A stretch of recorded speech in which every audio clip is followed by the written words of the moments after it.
Hi everyone, welcome back to another most important revision video for 9th standard science subject and welcome back to your favorite YouTube channel JR Tutorials। तो सबसे पहले तो दोस्तों आपसे ही मैं बताना चाहूंगा कि जो आपसे वादा मैंने किया था कि यार आपके लिए मैं रिवीजन वापस से स्टार्ट करूंगा एंड वो चीज वादा न्यू ईयर का गिफ्ट मैंने आपके लिए लेकर आ गया। ऑलरेडी इसके पहले जो भी चैप्टर्स है उसके रिवीजन हम करा चुके हैं और एक सबसे इंपॉर्टेंट चीज ये है कि पूरा सिलेबस हमने लेक्चर वीडियोस के फॉर्म में अपलोड करके रखा हुआ है, तो वो भी आप देख सकते हो। रिवीजन वीडियोस भी हम बना रहे हैं, इसके पहले के चैप्टर्स के भी हो चुके हैं और इसके बाद के चैप्टर्स के भी कंटिन्यूस आएंगे, तो वो भी आपके लिए अवेलेबल हो जाएंगे। आप देख सकते हो, चाहते तो रेस्ट कर सकते थे लेकिन फिर भी आपके लिए हम मेहनत कर रहे हैं, तो प्लीज इस मेहनत को वेस्ट मत होने देना। अपने अच्छे तरीके से पढ़ाई करते रहना, अच्छे मार्क्स लाना। अगर आप पढ़ाई करोगे, अच्छे मार्क्स लाओगे तो सबसे ज्यादा खुशी मुझे होगी, क्योंकि यार ये जो मेहनत किया जा रहा है ये सिर्फ और सिर्फ निस्वार्थ होकर आपके लिए ही किया जा रहा है, ताकि आप बेस्ट से बेस्ट अपना दे सको आपके अपकमिंग एग्जाम में। ठीक है, चलिए वीडियो की शुरुआत करेंगे जिसमें हम बात करने वाले आज 9th स्टैंडर्ड के साइंस सब्जेक्ट की, जिसमें हम एक बेहतरीन चैप्टर जो कि रिकमेंडेशन आ रहा था कि सर रिफ्लेक्शन ऑफ लाइट, ये बहुत ही हमें हार्ड लगता है, ये चैप्टर को रिवाइज एक बार करा दो। तो देखो चैप्टर बड़ा है तो एक लेक्चर में रिवाइज कराने के लिए करा सकता हूं, लेकिन 1.5-2 घंटे का लेक्चर बन जाएगा, तो मैं सोचा इसको 2 पार्ट में करेंगे। तो आज मैं लाया हूं इस रिफ्लेक्शन ऑफ लाइट के रिवीजन वीडियो का पहला लेक्चर, इसके बाद एक और लेक्चर आ जाएगा जब भी हमारा टाइम टेबल है उसके हिसाब से, और उसमें हम चैप्टर कंप्लीट करेंगे। तो आज हम लोग 3-4 टॉपिक्स देखेंगे, बहुत मजा आएगा, तो ध्यान से देखना, वीडियो को एंड तक देख लेना। साथ ही में एक रिकमेंडेशन ये भी है कि आप हमारे ऐप को डाउनलोड करके रख लो, ताकि आप लोग के लिए बहुत सारे कंटेंट जो हम लाने के प्लानिंग में है, वो प्रीमियम बैच, पेड बैच और भी सही बहुत सारी चीजें, तो वो आपको मिल सके। तो डाउनलोड करके, इंस्टॉल करके, लॉग इन करके रख लेना और हमारे इंस्टाग्राम पे जुड़ जाना, ताकि अपडेट्स एंड बाकी जो चीजें हैं वो हम कनेक्टेड रहे आपस में। तो चलिए शुरुआत करेंगे। सबसे पहले मैं आपको बताना चाहूंगा कि जो ये चैप्टर है रिफ्लेक्शन ऑफ लाइट, इसमें एक वर्ड लिखा हुआ है जो कि है लाइट। ओके, अब ये जो लाइट है, अगर मैं एक एग्जांपल के तौर पे बात करूं, ये जो लाइट है, ये लाइट क्या है? तो सबसे पहले हमको एक चीज पता है कि अगर हमें पूरे ब्रह्मांड की बात कर लूं, पूरे यूनिवर्स की बात करूं, तो हमारा सबसे मेन सोर्स ऑफ लाइट है हमारे लिए सन। ठीक है, हमारा जो सबसे मेन सोर्स ऑफ लाइट है ये हमारे लिए क्या है? सन है। अगर सन नहीं रहता तो हमारे पूरे पृथ्वी या फिर पूरे ब्रह्मांड के अंदर एनर्जी या फिर सनलाइट नहीं होती। करेक्ट है, ये सही बात है। अगर सन एक दिन उगेगा नहीं तो हमारा पूरा दिन अंधेरे अंधेरे में बीतेगा, और 2-4 दिन अगर ऐसा हो गया कि सन उगा ही नहीं तो पूरा अर्थ के ऊपर बर्फ आ जाएगा और वो हम लोग फ्रोजन प्लैनेट बन जाएंगे। ठीक है ना, आइस एज आ जाएगा फिर से। तो ये ना हो, इसके लिए बहुत इंपॉर्टेंट चीज है। अब क्या लगता है आप लोग को कि ये जो लाइट है ये हमारे लिए इतना इंपॉर्टेंट क्यों है? ये लाइट हमारे लिए इतना इंपॉर्टेंट इसलिए है क्योंकि अगर ये लाइट नहीं रहेगा तो हमें कुछ दिखाई नहीं देगा। करेक्ट है, जैसे एक एक्सपेरिमेंट छोटा सा करके दिखाता हूं, आप लोग हमारे साथ बने रहना। मैं 1 सेकंड में आया हूं, ठीक है, मैं 1 सेकंड में आया, मैं कुछ करने जा रहा हूं यहां पे।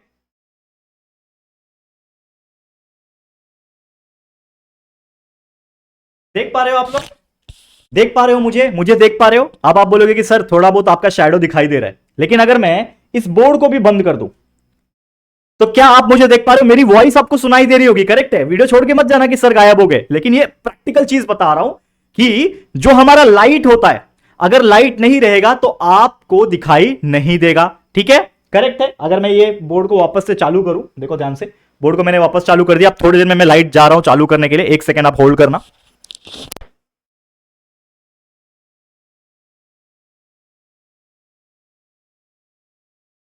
करेक्ट है, मैं आ गया वापस अपने पास। ठीक है, लाइट चालू करके आ गया। अब यहां पे ध्यान देना, इस चीज को मैं आपको बताने की कोशिश कर रहा हूं कि लाइट अगर नहीं रहेगा तो हम अंधे हैं। मतलब इन शॉर्ट, एक एग्जांपल के तौर पे बोलता हूं कि आप एक ऐसे रूम में चले जाओ जिसमें लाइट नहीं जल रही है, आपकी आंखें तो खुली रहेगी क्योंकि आपको क्या लगता है कि हमको देखने के लिए हमारी आंखें चाहिए, लेकिन यह बात गलत है। हमारी आंखों का भी कोई काम नहीं अगर इस दुनिया में लाइट ना रहे तो एक बंद कमरे में आप चले जाओ जिसमें कोई लाइट नहीं है, आपकी आंखें पूरी खुली रहेगी लेकिन फिर भी आप नहीं देख पाओगे। लेकिन जैसे ही एक छोटा सा लाइट आ जाएगा उस कमरे के अंदर, आपको जो चीजें हैं वो दिखाई देने लगेगी। ऐसा क्यों हुआ? Because of light and because of one phenomenon which is known as reflection of light. अब ये क्या है? रिफ्लेक्शन ऑफ लाइट एग्जैक्टली क्या है? ये चैप्टर क्या है? ये कैसे पढ़ेंगे हम लोग? तो एक बात बताता हूं, जैसे कि हमारा जो सनलाइट होता है वो क्या करता है? रेस को एमिट करता है, सनलाइट को एमिट करता है। मान लो यहां पे कोई एक ऑब्जेक्ट रखा हुआ है, तो ये जो सनलाइट होता है ये इस ऑब्जेक्ट पे टकराएगा, और मान लो कि यहां पे कोई ऑब्जर्वर है, यानी कि कोई उसको देखने वाला है, ये उसकी आंखें है। ये क्या है? ये उसकी आंखें। तो मैं आपको एक चीज बताऊं कि हम कोई भी सोर्स ऑफ लाइट को नहीं देख पाते। आपकी लाइट इधर से आ रही है, इधर से आ रही है, रे ऑफ लाइट को देख पाते हो? नहीं, आप एक ऑब्जेक्ट को देख पा रहे हो, क्योंकि जहां से भी लाइट आ रही है वो उस ऑब्जेक्ट पे पड़ती है और टकराती है, और फिर जाके हमारी आंखों में उसका एक इमेज तैयार होता है। आपको पता है हमारी आंखों में बीच में एक पुतली होती है जिसको बोलते हैं रेटिना, हिंदी में पुतली कहा जाता है, आंखों की पुतली। रेटिना होता है। रेटिना में एक इमेज फॉर्मेशन होता है। जैसे ही कोई भी पर्टिकुलर सोर्स ऑफ लाइट किसी भी ऑब्जेक्ट से टकराने के बाद वो लाइट हमारे आंखों पे जब पड़ती है तो हमारे आंखों में उस पर्टिकुलर ऑब्जेक्ट से टकराने वाली लाइट की वजह से उस ऑब्जेक्ट का इमेज फॉर्मेशन हो जाता है, जिसकी वजह से वो ऑब्जेक्ट हमें दिखाई देता है। ठीक है, हमारे रेटिना में उसका इमेज तैयार होता है और वो ब्रेन से कनेक्टेड होता है, तो हमें उस चीज को हम देख पाते हैं और उस चीज को दिखाई देता है। मतलब इन शॉर्ट हम किसी भी ऑब्जेक्ट को डायरेक्ट नहीं देख पाते। मान लो कि मेरे सामने ये है, जैसे कि आपके सामने मैं खड़ा था, लेकिन जैसे ही मैंने लाइट को बंद कर दिया, बोर्ड को बंद कर दिया, आप मुझे नहीं देख पा रहे थे, बल्कि आपकी आंखें खुली थी, मैं भी वहीं प्रेजेंट था, कहीं गया नहीं था, लेकिन बस एक लाइट के होने की वजह से यहां पे आप मुझे देख पाए। क्यों? क्योंकि लाइट जो है मेरे ऊपर से आ रही है, सोर्स ऑफ लाइट मेरे ऊपर मैंने लगा रखा है, लाइट मेरे पर टकरा रहा है, टकरा के आपके पास जा रहा है, जो कि रिफ्लेक्ट हो रहा है। तो because of the reflection of light we can see all the things in this world. समझ में आ रहा है? ये चीज आपको मैं समझाने की कोशिश कर रहा हूं, तो उम्मीद करता हूं कि आप लोग को ये चीज बड़े आराम से समझ में आ गया होगा। ओके, अब ये कंसेप्ट तो आपको समझ में आ गया होगा। इसी फिनोमिनन को रिफ्लेक्शन ऑफ लाइट बोलते हैं, और विदाउट रिफ्लेक्शन ऑफ लाइट हम किसी चीज को नहीं देख सकते। लेकिन और भी बहुत सारी चीजें हैं जो हमें डिस्कस करनी है। सबसे पहले एक एग्जांपल के तौर पे, पहला है रेज फॉलिंग नॉर्मल। अब जैसे समझ लो कि मेरे पास एक मिरर है। अब मैं आपको मिरर का फंडा बताता हूं थोड़ी देर में, लेकिन एक मान के चलो कि ये मेरे पास क्या है, मिरर। ठीक है, ये क्या है, एक मिरर है मेरे पास। अब ये मिरर में क्या होता है ना, मैं इसको एक्सप्लेन ना एक काम करता हूं, आपको पहले मैं मिरर समझा देता हूं, नहीं तो आप बोलोगे कि सर पहले मिरर तो बताओ। तो पहले मैं मिरर बता देता हूं, फिर वापस से इस टॉपिक पे लौट के आऊंगा, क्योंकि ये बहुत इंपॉर्टेंट है। तो सबसे पहले मैं मिरर बताता हूं। तो what is a mirror? Mirror क्या है और उसके टाइप्स क्या है? जैसे कि हम, आपको पता है कि हम एक ऐसे व्यक्ति होते हैं, यानी कि हम ऐसे इंसान होते हैं जो अपने एक दिन में एटलीस्ट एक बार हमारा आईना जो होता है ना वो जरूर देखते हैं। तो मिरर इज नथिंग बट आईना, लेकिन मिरर की जो प्रकार होती है वो कई सारे होती है। तो मिरर एग्जैक्टली क्या है? Definition point of view, a surface which reflect the light and create the clear image is called the mirror. मतलब मिरर एक ऐसा चीज है जो कि लाइट को रिफ्लेक्ट करता है। अब एग्जांपल के तौर पे देखा जाए तो लाइट तो हर एक चीज रिफ्लेक्ट कर रहा है, मैं भी एक लाइट को रिफ्लेक्ट कर रहा हूं। मेरे पास लाइट पड़ रही है और लाइट पड़ के कहीं तो रिफ्लेक्ट हो रही होगी, टकरा रही होगी, क्योंकि लाइट का नेचर होता है जहां पे भी जा रहा है उससे वो टकरा के कहीं पे जाता है। ठीक है, तो रिफ्लेक्ट तो हर कोई ऑब्जेक्ट करता है, लेकिन रिफ्लेक्ट करने के बाद, लाइट को रिफ्लेक्ट करने के बाद उसका एक क्लियर इमेज उसी के अंदर तैयार करना, वो खास खूबी होती है एक ऑब्जेक्ट के अंदर, जो कि है मिरर। तो मिरर क्या है? It is nothing but a reflecting surface. ये एक ऐसा सरफेस है जो रिफ्लेक्ट करता है। जैसे कि हम अपने आप को आईने में देखते हैं, सजने संवरने में, आदमी लोग तो चलो फिर भी कम देखते होंगे, लेकिन फीमेल्स ऑब्वियसली तैयार होती हैं, सजती है। ठीक है, और मुझे नहीं लगता दुनिया में ऐसा कोई होगा जो एटलीस्ट एक दिन में अपने आप को ना देखे। हम हर वक्त अपने आप को चेहरा देखते हैं। आप भी, आप नहा के आते हो तो अपने आप को कंघी करने के लिए आईने में देखते हो। फीमेल्स तो तैयार होने के लिए उनको आईना चाहिए रहता है, ड्रेसिंग टेबल होता है और बहुत सारी चीजें होती है। करेक्ट है? समझ में आ रहा है? तो कहने का मतलब यह है कि आप लोग का जो भी इमेज बन रहा है मिरर के अंदर, ये क्यों बन रहा है? Because of the reflection of the light. ये आपको एक चीज मैंने बता दिया। अब मिरर जो होते हैं वो कई सारे प्रकार के होते हैं, लेकिन जनरली दो टाइप का मिरर हमें पढ़ना है। कौन कौन से दो टाइप के मिरर है? एक होता है प्लेन मिरर, दूसरा होता है स्पेरिकल मिरर। ठीक है, प्लेन मिरर क्या होता है इसको पहले पढ़ेंगे, फिर जाएंगे हम स्पेरिकल मिरर के अंदर। ठीक है, तो सबसे पहले प्लेन मिरर की अगर मैं बात करूं, एक प्लेन मिरर जो होता है, it is made up of A coating the back surface of A flat and smooth glass. मतलब क्या कर दिया आपने, एक सिंपल सा ग्लास ले लिया, समझ लो ये आपके लिए ग्लास है, और उस ग्लास का जो पीछे वाला हिस्सा रहेगा, मान लो ये उसके पीछे वाला हिस्सा है, इसको आपने क्या कर दिया, एक ब्लैक कलर का कोटिंग मार दिया। इसके ऊपर क्या कर दिया आपने, एक ब्लैक कलर का, देख पा रहे हो आप लोग इसको? मैं वैसे कलर, हमारा बैकग्राउंड कलर भी ब्लैक ही है, तो ये शायद आपको दिखाई ना दे, लेकिन फिर भी मैं आपको दिखाने की कोशिश करता हूं। मैंने क्या किया, एक प्लेन ग्लास का कांच का टुकड़ा ले लिया और उसके पीछे का जो हिस्सा था उसको मैंने क्या कर दिया, कोट कर दिया, मतलब एक तरीके से पेंट मार दिया। वो भी किससे? एकदम बैक सरफेस को ये कर दिया, और वो भी किससे किया? With a thin reflecting film. ठीक है, क्या बोल रहा है? With a thin reflecting film of aluminium और सिल्वर। यानी कि उसके पीछे जो हमने कोटिंग मारा है, ठीक है, उसके पीछे जो कोटिंग मारा है वो कोटिंग किस चीज का है? ये कोटिंग जो है ये आपका हो सकता है एल्यूमिनियम का हो या तो सिल्वर का हो, और एकदम पतला लेयर होता है, ऐसा नहीं एकदम गाढ़ा मोटा लेयर नहीं होता, एकदम पतला लेयर होता है, या तो एल्यूमिनियम का मारा होता है या तो सिल्वर का मारा होता है। और साथ ही में उस एल्यूमिनियम या फिर सिल्वर का जो कोट मारा है वो खराब ना हो जाए, उसको प्रोटेक्ट करने के लिए पीछे से एक और लेयर का पेंट जैसा चीज मारा हुआ है। वो क्या है? To make the side opaque one more coating is done of lead oxide. क्या मारते हैं इसके पीछे? सबसे पहले तो आपने एल्यूमिनियम, ठीक है, या तो एल्यूमिनियम का या तो आपने सिल्वर का कोट मारा, लेकिन इस एल्यूमिनियम या सिल्वर को प्रोटेक्ट करने के लिए आपने एक और चीज का कोटिंग कर दिया, जिसको हम लोग ने बोला लीड ऑक्साइड। समझ में आ गया? एंड ये इतने सारे कोटिंग जब हो जाता है तो आपका जो फ्रंट सरफेस है ये कैसा काम करता है? ये एज ए मिरर का काम करता है। नहीं तो नॉर्मली वो ग्लास ही है जो आर पर हम देख पाए, लेकिन जस्ट उसके पीछे हम लोग सिल्वर या फिर एल्यूमिनियम का कोटिंग मार के उसके ऊपर लीड ऑक्साइड का कोटिंग मार दें तो वो एक आईने जैसा काम करेगा, जिसके सामने अगर हम खड़े रहेंगे तो हमें वो एग्जैक्टली दिखाई देगा, हमारी परछाई यानी रिफ्लेक्शन। परछाई अलग चीज हो गया, शैडो हो गया, लेकिन reflection is nothing but the प्रतिबिंब बोलते हैं उसको हिंदी में, तो वो हमें क्लियर कट दिखाई देगा। समझ में आया? क्लियर? ओके है। तो ये था आपका मिरर के बारे में और इसके टाइप्स के बारे में, समझ में आ गया। अब वापस से आ जाते हैं ये टॉपिक के ऊपर जो हम आपको पढ़ा रहे थे। तो मिरर आपको समझ में आ गया मिरर क्या है, ठीक है। अब मान लो कि एक मेरे पास प्लेन मिरर है। प्लेन मिरर आपको समझ में आ गया, एक फ्लैट सरफेस रहेगा, एकदम चपटा। चपटा मतलब फ्लैट मतलब क्या होता है, जैसे कोई भी एक एग्जांपल के तौर पे यार मैं एक बुक ले लेता हूं, जैसे ये मेरे पास बुक है, ठीक है ना। अब ये मेरे पास पूरा क्या है, ये बुक है, एकदम क्या है, ये फ्लैट है, एकदम फ्लैट सरफेस होना चाहिए, मतलब थोड़ा भी टेढ़ा मेढ़ा नहीं होना चाहिए। समझ में आ रहा है? तो उस हिसाब से हम लोग बता रहे हैं। तो मान लो कि ये मेरा पास क्या है, एक फ्लैट प्लेन मिरर है, ठीक है, जो कि इस साइड से रखा हुआ है। साइड से मतलब जैसे ये मेरे पास ये प्लेन मिरर था, ये प्लेन मिरर है, तो मैंने इस तरफ रखा हुआ है, ऐसे रखा हुआ है। समझ में आ रहा है? ऐसे रखा हुआ है ताकि यहां से रिफ्लेक्शन हो सके। समझ में आ रहा है? मैंने इसको तिरछा रखा हुआ है। अब यहां पे क्या हो रहा है, जैसे मान लो कि मेरे पास यहां से लाइट आ रही है, यहां से लाइट आ रही है, यहां से लाइट आ रही है, यहां से लाइट आ रही है, ठीक है। ऑब्वियसली लाइट आएगी, इस मिरर पे टकराएगी तो रिटर्न भी आएगी। तो जब लाइट आती है तो उसको कहते हैं आई। आई को हम लोग बोलते हैं incident ray of light. Incident ray of light, i को क्या कहा जाता है, इंसिडेंट रे ऑफ लाइट कहा जाता है। और हमेशा याद रखना, कोई भी अगर प्लेन मिरर होता है, प्लेन मिरर में लाइट जब होती है, जब परपेंडिकुलर आती है, कैसे आ रही है, देखो सीधा सीधा आ रही है, तो वापस से रिफ्लेक्ट भी उसी डायरेक्शन में करती है, और उसको हम लोग बोलते हैं आर। यानी जब लाइट आ रहा है तो उसको इंसिडेंट रे ऑफ लाइट बोलते हैं, और उसी पॉइंट पे जाके, उस मिरर पे जाके टकराएगा और वापस से रिटर्न आ जाएगा, तो उसको हम लोग बोलते हैं आर। और आर का मतलब होता है रिफ्लेक्टेड रे ऑफ लाइट। समझ में आया? तो प्लेन मिरर के केस में अगर लाइट सीधा सीधा आ रहा है, प्लेन मिरर है, लाइट अगर सीधा आ रहा है, परपेंडिकुलर 90 डिग्री पे आ रहा है, देखो 90 डिग्री पे आ रहा है, सीधा सीधा आ रहा है, तो टकराएगा भी सीधा सीधा ही, जैसे गया वैसे वापस से रिटर्न आ गया एट द सेम एंगल, ठीक है। तो ये आपका फंडा समझ में आ गया होगा, क्लियर है। अब मान लो कि मेरे पास एक और प्लेन मिरर है, ठीक है, थोड़ा सा और साइड में लेता हूं मैं, एक मिनट रुक जाओ, थोड़ा सा और साइड में बनाता हूं। मेरे पास एक और प्लेन मिरर है, ओके, यहां पे मैंने तिरछा रखा हुआ है, इस तरफ रखा हुआ है। अब यहां पे क्या हो रहा है कि जो लाइट है ना, वो एक एंगल से आ रहा है, मान लो एक एंगल से आया।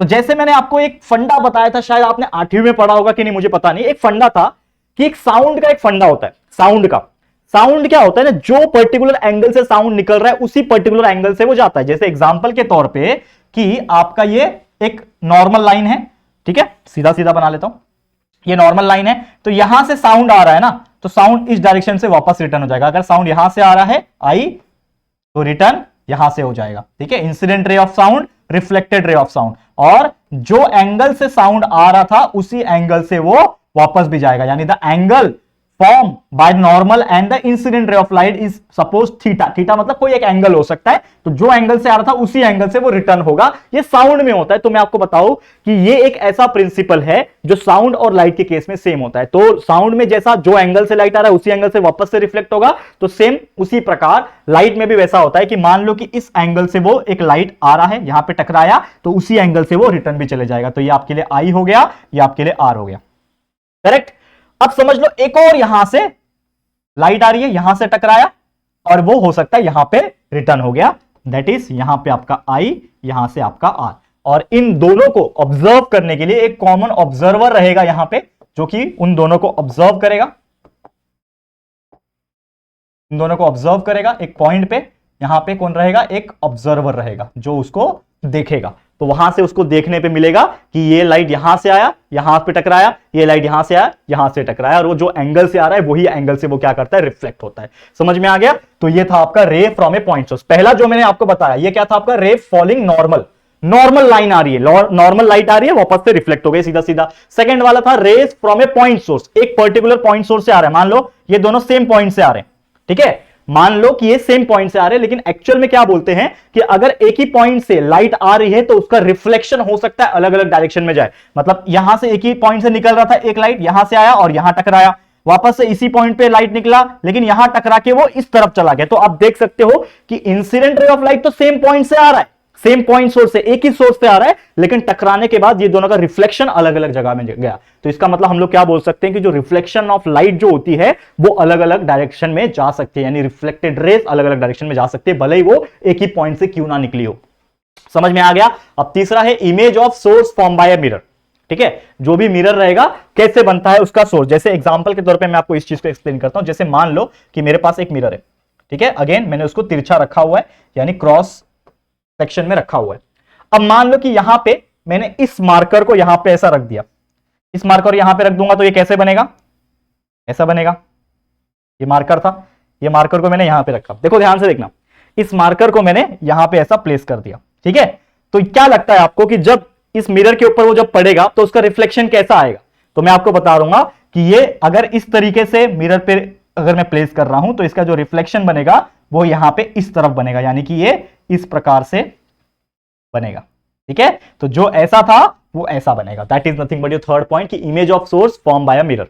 ठीक है, जो भी इमेज रहेगा वो एक मिरर के इस तरफ आपका बनेगा, और लगभग उसका जो डायरेक्शन होता है वो 180 डिग्री अल्टरनेट होता है। जैसे एग्जांपल के तौर पे इसका एंगल ऐसा है, तो ये एक्चुअल में ऐसा बनना चाहिए था, नहीं, तो ये ऐसा है तो ये ऐसा बनेगा, मतलब इसने अपने आप को क्या किया, 180 घुमा दिया। ये ऐसा था, अब इसने अपने आप को 180 घुमा दिया, तो जो इमेज फॉर्मेशन हो रहा है वो 180 डिग्री इसमें होता है। जैसे आप एग्जांपल के तौर पे बताता हूं बेस्ट, आप एक इंसान हो, आईने के सामने खड़े हो जाओ, तो अगर आप सीधा खड़े होगे तो आपका जो मिरर रहेगा वो आप जो उसको देखोगे तो आपका इमेज जो बनेगा उस मिरर के अंदर, जो रिफ्लेक्शन बनेगा, जो आपकी परछाई, ये क्या बोलते हैं उसको, प्रतिबिंब जो बनेगी, वो आपको सीधा ही दिखेगी। लेकिन जैसे ही आप थोड़े टेढ़े खड़े रहोगे, यहां से आपने थोड़ा मूव किया तो आपका जो मिरर में जो इमेज बन रहा था वो भी थोड़ा टेढ़ा हो जाएगा। तो सेम वही कंसेप्ट है यहां पे जो मैंने आपको बताने की कोशिश की। तो ये था आपका पहला वाला, ठीक है, ये ए पॉइंट, ये बी पॉइंट, ये सी पॉइंट है, तो ये पहला, ये बी वाला और ये सी वाला कंसेप्ट। तो ये तीनों कंसेप्ट मैंने आपको बेहतरीन तरीके से आपको समझाने की कोशिश की है। थोड़ा फास्ट गया, लेकिन उम्मीद करता हूं आप लोगों को बहुत अच्छी तरीके से समझ में आ गया होगा। दैट इज नथिंग बट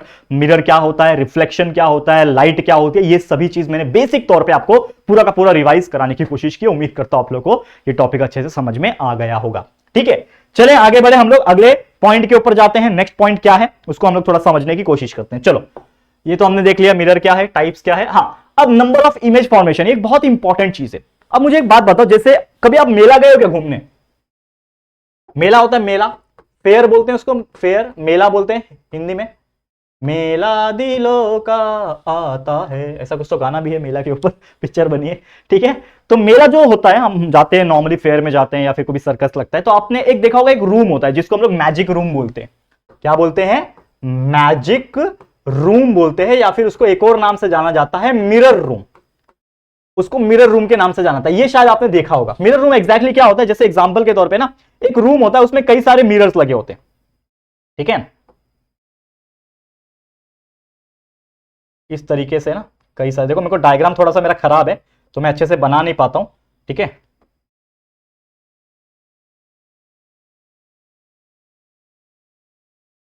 ठीक है, ये क्या है, एक मिरर रूम है, तो इसके अंदर एक दरवाजा होता है। दरवाजे के अंदर जैसे ही जाओगे तो चारों बगल ना, इधर पे भी मिरर है, ये भी मिरर है, मतलब चारों तरफ मिरर ही मिरर दिखाई देता है। मतलब एग्जांपल के तौर पे आप इमेजिन करो कि आप एक रूम में घुसे और आपके जो रूम के जो दीवार होते हैं ना, 4 दीवार होते हैं, 5 दीवार होते हैं, जो भी होते हैं, वो दीवार जो होते हैं वो सब मिरर के बने हुए। तो जैसे आप रूम में एंट्री करोगे ना, तो आपको इधर से भी आपकी परछाई दिखाई देगी, आपको उधर भी आपकी परछाई दिखाई देगी, आपको इधर भी दिखाई देगी, इधर भी दिखाई देगी, पीछे भी दिखाई देगी। और होता क्या है कि जब भी हम लोग रास्ता ढूंढते हैं कि यार मेरे को बाहर निकलना है, तो आप मिरर से टकरा जाते हो। आपको लगता है ये एंट्री है, गया उधर टकरा गया। तो एक पिक्चर में भी आपने देखा होगा, हेरा फेरी की, फिर हेरा फेरी ऐसा कुछ तो एक पिक्चर है, उसमें देखा होगा कि वो अक्षय कुमार और वो बैग लेके लास्ट वाला सीन नहीं भागते, तो आपने देखा होगा कि वो उधर जाता है, उधर टकराता है, उधर टकराता है, तो उसको बोलते हैं मिरर रूम।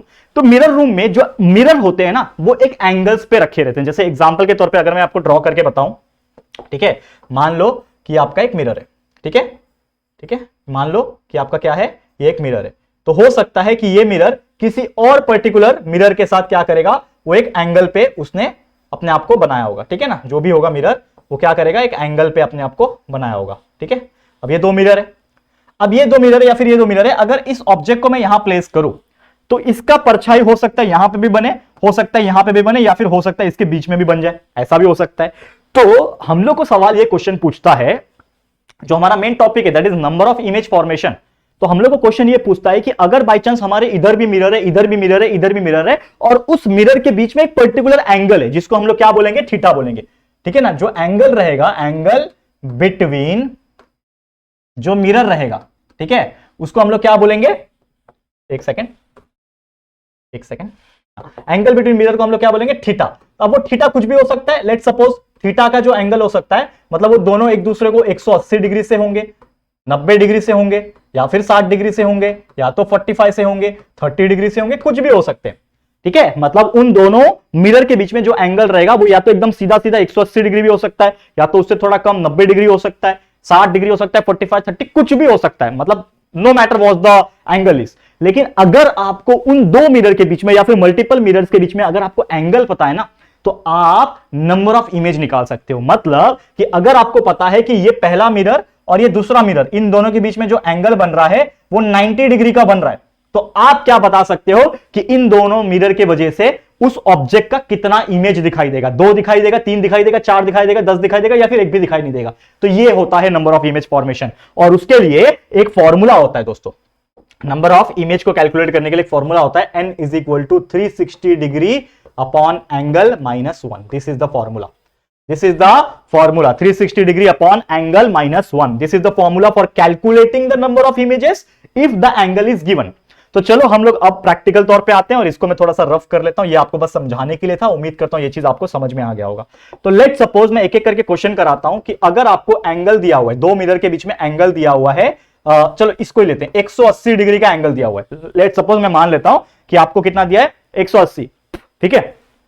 अब देखो 180 डिग्री क्या होता है, एकदम सपाट होता है। मतलब 180 डिग्री मतलब क्या होता है कि एक मिरर ऐसा है तो उसके बाजू में ही दूसरा मिरर होगा, तो इसको बोलते हैं 180 में। तो 180 डिग्री पे नंबर ऑफ इमेज आएगा, वो अलग बात है, लेकिन 180 डिग्री पे कभी आपको पूछेगा नहीं, लेकिन फिर भी मैं आपको बताता हूं। तो एंगल अगर 180 है तो 360 अपॉन एंगल कितना है, 180 -1, तो 360 अपॉन 180, 18 1 जा 18, 18 जो 36, 2 -1 इज इक्वल टू 1। मतलब फिर भी आपका 1 इमेज ही बनेगा। मतलब अगर उस पर्टिकुलर दो मिरर के बीच में 180 डिग्री का एंगल है, 180 डिग्री मतलब दोनों सामने सामने ही है, तो एक ही इमेज दिखाई देगा, यानी उस दोनों मिरर के अंदर एक ही इमेज दिखाई देगा, एक ही, अगर मैं खड़ा हूं तो एक ही राहुल दिखाई देगा। समझ में आ रहा है, उस चीज को बोलते हैं। लेकिन अगर मान लो, एक और चीज मैं एंटर कर रहा हूं यहां पे,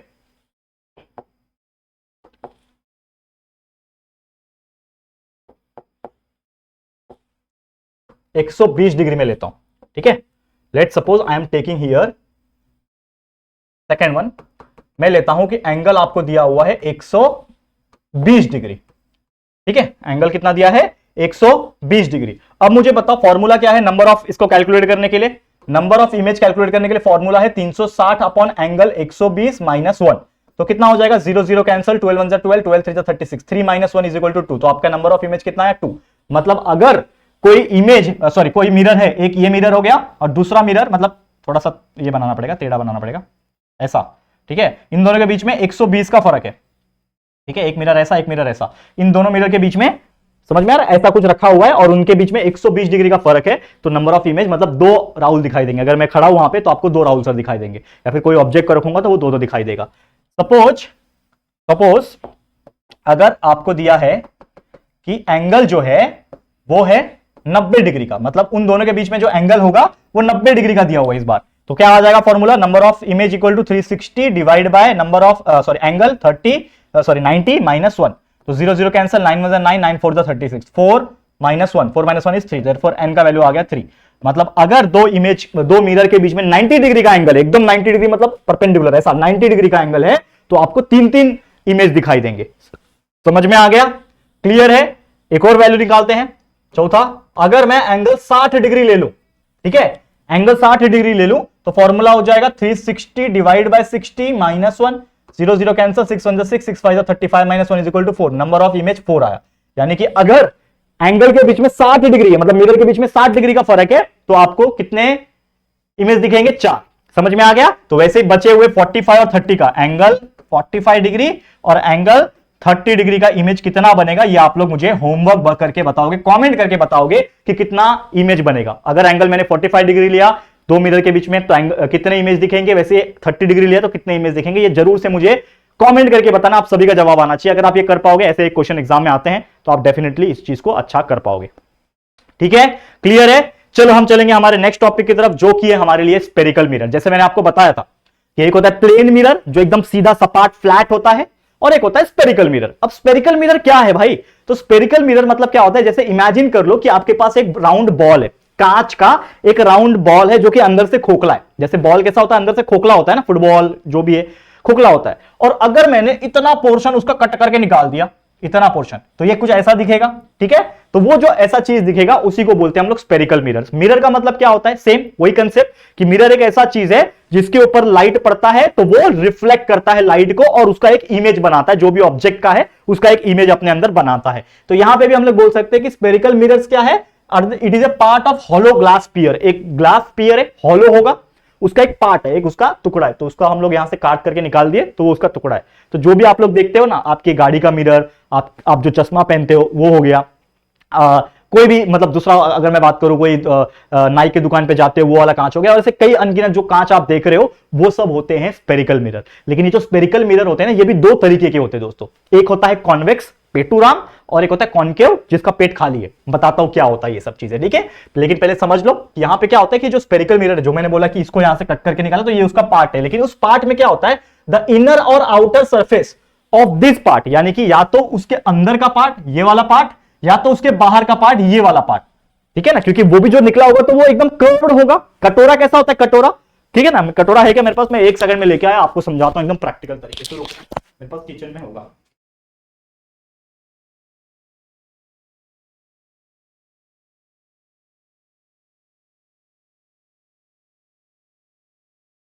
देखो गाइस, आ गया मैं। एक सेकंड दे देना यार मुझे।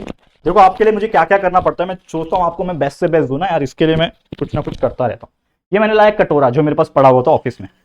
ये कटोरा है। अब जैसे मैंने क्या किया, ये पूरा एक बॉल था, मतलब एक स्पीयर था, उसमें से मैंने ये पार्ट को, ये इतने पार्ट को कट करके निकाल दिया। तो जैसे मैंने इतना कट करके निकाल दिया तो एक जो होगा जो अंदर से खोखला होगा, मतलब ऐसा कर्व होगा, देख पा रहे हो आप लोग मुझे, ये अंदर से कर्व होगा, और एक पार्ट ऐसा होगा जो पीछे से गोल होगा, ठीक है, समझ में आ रहा है। तो अगर मैं उस टुकड़े को, ये जो टुकड़ा निकला, इस टुकड़े को अंदर से कोट कर दूं, जैसे हम लोग ने प्लेन मिरर में पढ़ा कि मुझे क्या करना पड़ेगा, पीछे एक लेयर मारना पड़ेगा, किसका, या तो एल्यूमिनियम का या तो सिल्वर का, और उसके बाद फिर से लीड ऑक्साइड का लेयर मारना पड़ेगा, तब जाके वो क्या बनेगा, आईना बनेगा, यानी मिरर बनेगा, तब जाके रिफ्लेक्टिव सर्फेस आएगा। तो सेम इसमें भी करना पड़ेगा ना। ये तो कांच का ही टुकड़ा है, ये जो मैंने स्पीयर में से निकाला ये टुकड़ा है, तो कांच का ही टुकड़ा है। तो अगर मुझे इस खोखले वाले, मतलब इस कर्व वाले चीज को मिरर बनाना है तो मुझे कोटिंग कहां करना पड़ेगा, इसके पीछे, समझ में आ रहा है। अगर मुझे इस वाले को मिरर बनाना है तो उसके पीछे मुझे कोट करना पड़ेगा, और अगर मुझे इसको मिरर बनाना है तो मुझे इस वाले को कोट करना पड़ेगा। तो वही चीज बोला है। तो या तो इनर में, अंदर वाले में, या तो आउटर में, इधर वाले में मुझे पार्ट को क्या करना पड़ेगा, कोट करना पड़ेगा विद ए शाइनी सब्सटेंस। जो भी शाइनी सब्सटेंस हमने पढ़ाया आपको, उसको हमें कोट करना पड़ेगा, तब जाके वो स्पेरिकल मिरर बनेगा। अदरवाइज वो स्पेरिकल मिरर नहीं बनेगा, वो सिर्फ एक कांच का टुकड़ा रह जाएगा। तो कोट करना बहुत ज्यादा जरूरी है। अब जो रिफ्लेक्शन जो ऑफ लाइट हो रहा है ना, वो या तो उसके आउटर सरफेस से होगा या तो इनर सरफेस से होगा, जैसे मैंने आपको एक्सप्लेन किया। तो मान लो अगर आपने पीछे से कोट किया है तो उसका जो आगे वाला जो इनर सरफेस है वो आपके लिए मिरर बन जाएगा। यहां से जो भी लाइट आएगी वो रिफ्लेक्ट होगी। और या तो अगर आपने आगे कोट कर दिया, यानी इनर सरफेस में कोट किया, तो आपका आउटर सरफेस जो होगा वो आपका रिफ्लेक्टिंग सरफेस बन जाएगा, और वहां से रिफ्लेक्शन ऑफ लाइट होगा। समझ में आ गया बेस्ट तरीके से? ओके। अब ये जो स्पेरिकल मिरर होते हैं, जैसे मैंने बताया, दो टाइप के होते हैं। एक होता है कॉन्केव मिरर, दूसरा होता है कॉन्वेक्स मिरर। याद रखना, कॉन्वेक्स मिरर को याद रखना पेटूराम। पेटूराम इसलिए बोल रहा हूं, इसको याद रखने का एक फंडा है जो मैंने बचपन से याद रखा है। पेटूराम मतलब उसका पेट भरा रहता है।